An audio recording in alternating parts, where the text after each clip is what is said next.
Bonjour à vous, j'espère que vous vous portez bien. De mon côté, ça va. Dans la série de vidéos intitulée Comprendre son salaire aux États-Unis et spécifiquement dans cette troisième vidéo, je vais passer en revue le salaire moyen, les frais d'habitation, assurance, transport et puis combien on peut épargner en prenant la moyenne.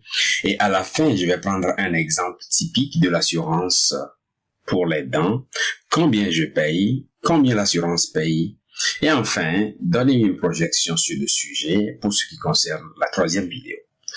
Si ce sujet vous intéresse, je vous prie alors de rester et donc de suivre la vidéo jusqu'à la fin. Pour ceux qui ne me connaissent pas, je suis Dr Brad Moupati et je serai votre guide tout au long de cette vidéo, amusante comme toujours. Allez! Bienvenue sur la chaîne YouTube du groupe BSBIS Togo. Vous serez en compagnie de votre fidèle ami Dr Brad Moupati. Alors, dans le tout premier volet, c'est le gain et l'épargne. En moyenne, le salaire d'une famille peut aller jusqu'à 63 000 $. Et dans cette figure, l'idéal est d'économiser environ 23 000 $ dans ce paquet de gains. Ce n'est pas pour une seule personne, on suppose madame et messieurs.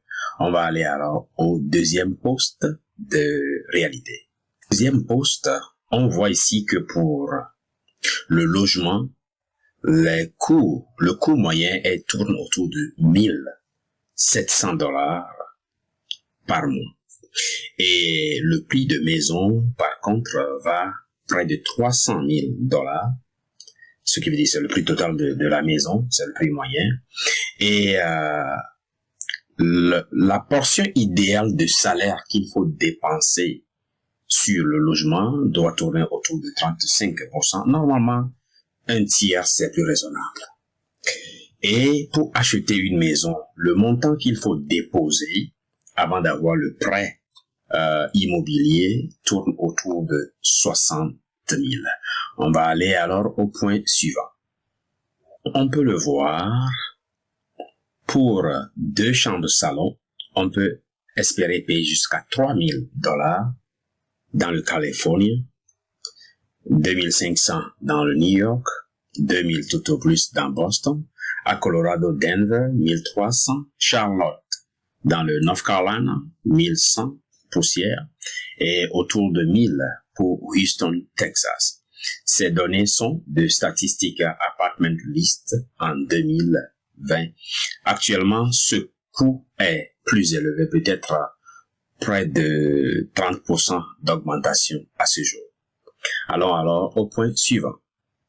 Pour ce qui concerne le transport, par contre, on peut espérer dépenser jusqu'à 813 $ par mois. Pour ceux qui vont acheter des véhicules à crédit, ils peuvent alors payer par mois 550 $.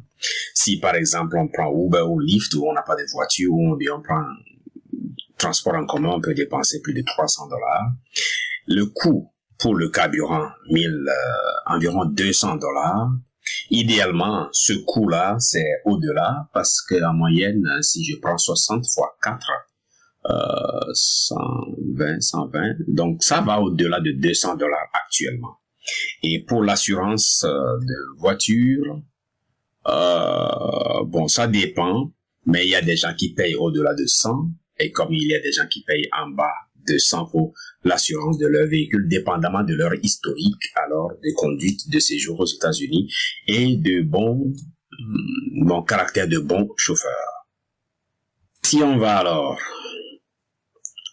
au point suivant en termes d'assurance médicale, on tourne aujourd'hui au-delà de 400 $. En 2015, on était autour de 360 pour une famille, mais maintenant, on est au-delà, théoriquement, avant Covid, je pense que cette valeur était vraie, de 400 quelque chose était vrai, parce que, dis-moi, oui, actuellement, ça va au-delà de ça, et nettement, si on mesure pour ceux qui ont l'assurance par leur employeur, ce montant peut être plus ou moins le même. Mais en dehors du marché, c'est plus compliqué. Mais on peut se dire que ça peut tourner entre 400 et 600 alors dollars par mois à ce jour. Et on continue notre traversée. Ou bien la garde des enfants. Dans le Mississippi, on a alors autour de 500, alors que dans le Massachusetts vers Boston, c'est autour de 2000 dollars. Donc c'est très cher de payer alors quelqu'un pour garder ou bien garder son enfant dans le daycare.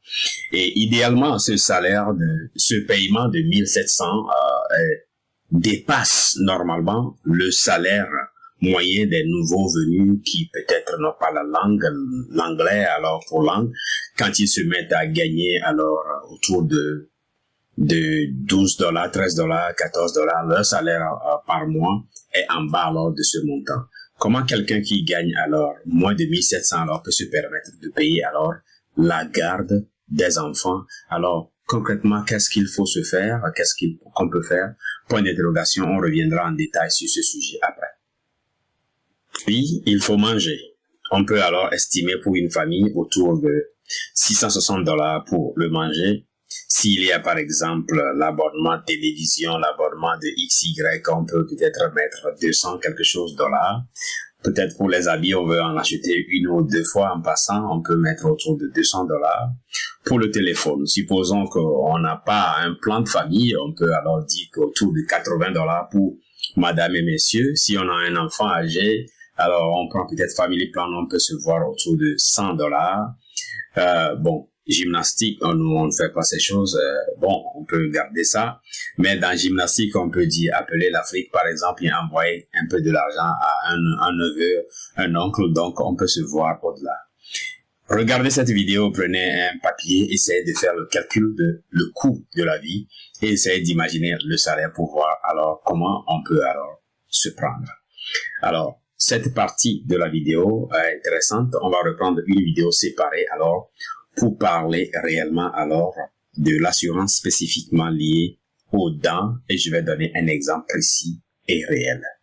Allez, j'espère que vous avez aimé cette vidéo. On va se retrouver certainement dans la prochaine. N'oubliez pas d'aimer et de partager comme toujours. Chaque jour est une vie. Gardez le sourire. Merci d'avoir suivi cette vidéo. On se retrouve dans une prochaine, mais n'oubliez pas d'aimer et de partager la vidéo.